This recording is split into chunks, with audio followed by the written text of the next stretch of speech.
Happy Valentine's Day, everybody. Welcome to Dirty Air. I'm your host, Alex Lambert, and you know what it means when Valentine's Day rolls around. It means we're just a little bit closer to the start of a new NASCAR season, maybe more anticipation going into this season than previous ones, and of course we're closer to the Daytona 500, NASCAR's crown jewel, NASCAR's biggest race of the season. So obviously I'm excited, most NASCAR fans are excited, and let's get into it. The Super Bowl was last night. Congratulations to the LA Rams on winning that, but like I said, when the Super Bowl is over, when the NFL is over, no more football, it's time for racing, and it's right around the corner. So today I'm going to tell you my NASCAR predictions for 2022. I have 3 predictions. I'm going to try to fly through them pretty quick here, and I'm going to give you my reasonings for these predictions, and maybe some people won't agree, maybe some people will. We'll see, but they're kind of hot takes.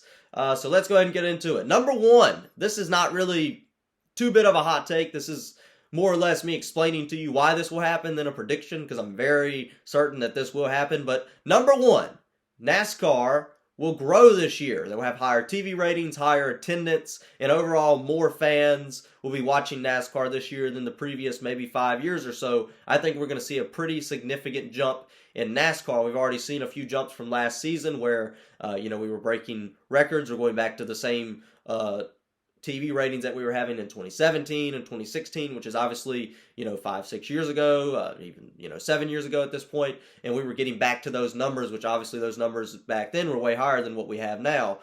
So first off, the reasoning I think we're going to see a growth in NASCAR, and we're already starting to see that. We obviously had a lot of people watch the LA Clash, which doesn't really have a comparison to last year at all.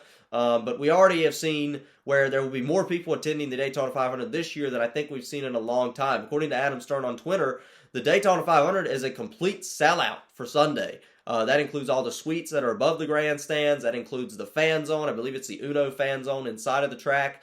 That includes all the campgrounds, which I believe there's a 10-person limit on the campgrounds. I'm not, obviously not everybody's going to have 10 people at their campsite, and potentially you'll see people with more against the rules. But, estimated sources anticipate, according to Adam Stern, that there'll be 130 to 150,000 people on site on Sunday. That is a huge number for NASCAR. The Daytona 500 is obviously NASCAR's biggest event, but I would like to go back and see, because I don't know the last time NASCAR has sold out everything at the racetrack. I believe they sold out in 2020. I know they've sold out the grandstands every year since 2016, and obviously you had limited capacity in 2021 that sold out. But I'm not sure about all the suites and the fan zones. I believe the campgrounds have sold out a couple of times since the streak started. But regardless of anything, 130 to 150,000 people to be at the Daytona 500 on Sunday is a huge amount and a huge success for NASCAR. And I hope the race is good. I hope we have no weather problems, which, in Central Florida, it's a little bit nervous. You're in Daytona Beach. We're worried about weather, but hopefully if we do have weather, we have to get the track dry. But hopefully we don't have any weather problems, which would be great. And we can get the Daytona 500 underway. So obviously, like I said, increase in ticket sales. We're hearing reports from the president of NASCAR and some people that are, inside of the NASCAR community saying that we're going to have higher ticket sales this year. We're showing positive trends for the ticket sales, which is definitely a good thing. We'll obviously have to see how that happens. Obviously, selling out Daytona fairly early is definitely a good sign.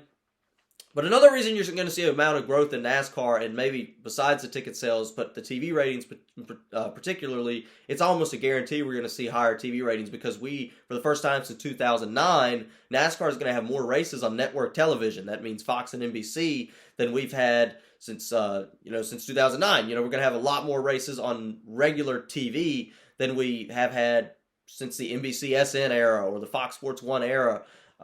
We have 10 races on Fox to start the season out, and then of course we have a few on FS1, and also the cable network that NASCAR will be on for the second half of the year, for the summer portion of the year and the first part of the fall, going into the playoffs and the first half of the playoffs, will be on USA Network instead of NBC Sports, because obviously NBC Sports shut down.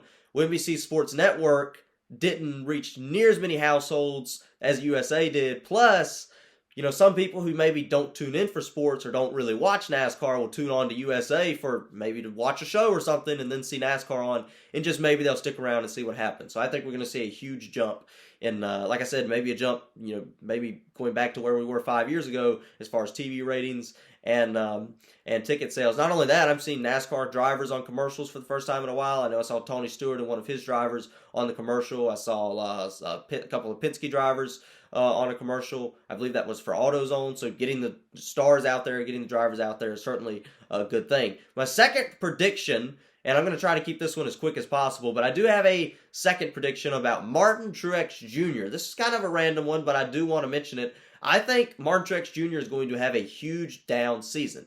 If you want to go to even bolder predictions, I'm going to predict that he wins one race in 2022, and he does not make it out of the round of 16. That's going to be my bold prediction. I don't see it. I don't see a sign of Truex doing too good in 2022. Obviously the comments made at the end of last season where he said, this will be my last chance, my last legitimate chance to win a championship. I'm still a bit uncertain why those comments were made. I'm wondering if he's considering maybe coming close to the end of his career, if he doesn't think he'll be good in the next-gen car. But those comments were very concerning to me as far as regarding to Martin Truex and his future. Obviously, he's in the 19 car. You're expected to do good. You're expected to make the Final Four, or at least come close to it. You're expected to win races, which Truex did make it in the Final Four last season. But like I said, I think Truex Jr. is going to have a huge offseason. We saw in the Clash he didn't do too well, which obviously that's the Clash. It's not a huge indication, but that was kind of the debut of the next gen car, and Truex was, I didn't even know he was in the race, it seems like. So I didn't know he was at the track this weekend, that last weekend at the Clash. So I'm a bit concerned for Martin Truex Jr., especially with those comments made. But Truex has kind of been known as kind of the boring driver of NASCAR in a sense, which there's nothing wrong with that, but he's kind of been known as that. So maybe he's just kind of been under the radar, and he might go out there and win 3 or 4 races like he tends to do every season. But that's my prediction. I think Truex is going to have a down year. This one might not be a fan favorite prediction, but this is definitely a favorite for me. My driver, Kyle Busch. My third prediction is he is going to have a major comeback season. Kyle Busch has 59 career NASCAR wins. In the last 2 years, the last 2 seasons, 2020 and 2021 combined, he has 3. One of those coming in 2020 at Texas, and I believe last year coming at Kansas and where did he get that other win at? Kansas and Pocono. He won the second race at Pocono. Kyle Busch has been off the last couple of years. Obviously, we know he got eliminated fairly early in the playoffs in 2020, made it to the round of 8, but did not make it to the Final Four in 2021 last year. But I think Kyle Busch is going to have a huge breakout season. A bolder prediction, if you want me to do that, I say Kyle Busch is going to get 10 wins this season and make a Final Four appearance. And let me tell you why. Let me tell you why this season is looking very promising for the driver of the 18 car. First off, he's looking for a sponsor. We kind of have a major reason to race hard. We need to do good. NASCAR, or Kyle Busch, needs to have a great season. He needs to win races. He needs to get his name out there to try to get a sponsor that'll pay more. You don't want to get a sponsor that pays half of what M&M's paid, or less than half. Obviously, if you're Kyle Busch, you want to go out there and make a name for yourself. You want to win races, be on TV, show the car more, be battling for the lead like you were at the Clash last week, but you want to do that every week and just be contending, even if he doesn't win the championship, even if he doesn't win a whole lot of races, even if he doesn't hit the 10 wins, if he just gets a couple of wins, as long as he's being consistent and contending for those wins and making runs in the playoffs, that's enough to get you on camera and get your sponsors on camera, which is what these sponsorship deals are looking for. So Kyle Busch has a lot to race for. Not only that, NASCAR, for the first time since the very beginning of 2020, since the very, very beginning, before COVID hit. So since COVID, NASCAR has not had any practice sessions, or they've had a couple, but not at the new tracks and such, but they haven't had practice sessions every single week. Now we have practice, and we know it's limited practice. It's not going to be just like it was over the last few years, but Kyle Busch tends to do way better when he has a somewhat idea of what the car is. Obviously, there's minimal changes you can make to the car going into the season, but Kyle Busch, I think, will take the 15 minutes that he gets on the track, not a lot of time, and the minimum changes that you're able to make to the car. I think Kyle Busch is the type of caliber driver, along with Kurt Busch as well. Obviously, not talking about him right now, but I look at Kurt Busch as well in this, his brother. I think they'll be able to make the right adjustments. I think they're going to be able to prepare for the race way better than they were with zero practice and zero qualifying. And I'm very interested to see how he does, and I'm very interested to see how a couple other drivers do as well with practice and qualifying making a return to NASCAR this year for the first time since the very, very beginning, the first 4 races of 2020. So it's been a while. We'll see how it affects drivers like Kyle Busch and others, some of the older veteran-style drivers. Not only that, the next-gen car. From what I understand, the next-gen car is going to favor driver talent more than any other race car in NASCAR history. That's what my understanding of this next-gen car, this next-gen era is supposed to do. It's supposed to put the control back into the driver's hands, or more into the driver's hands. Whether you like him or not, you have to admit Kyle Busch is one of the top drivers in NASCAR. I say top 3 as far as talent-wise, at least top 5. You have to admit that. Another driver that's going to be very well, if you want to talk about driver talent, you've got Kyle Larson, you've got Kurt Busch, you've got Joey Logano.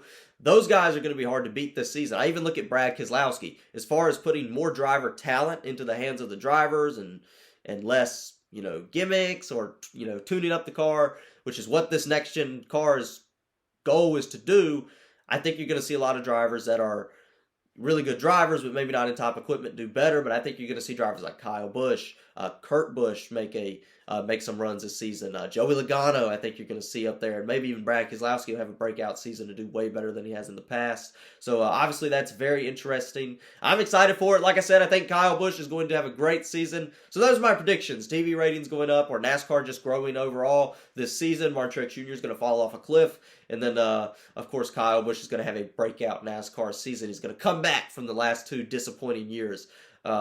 And those are my predictions. So I hope you guys enjoy the weekend. Hey, I'll be back all week. This is a huge week for me. This is a huge week for NASCAR. I'm very excited. This is the week I wake up every morning excited because I know something's going to happen. We have cars on track tomorrow afternoon. But tune back into the channel for more Dirty Air. I'm going to do another video after qualifying, just a brief summary of what happened on the racetrack on Wednesday night after qualifying. And then, of course, I'll do a review on the NASCAR dual races, the Daytona duels on Thursday night. And then, of course, you already know I'm excited, and I'll be here right after the Great American Race at Daytona 500 on February 20th. Hope you guys have a good afternoon. And that's it. And, of course, let's get rowdy.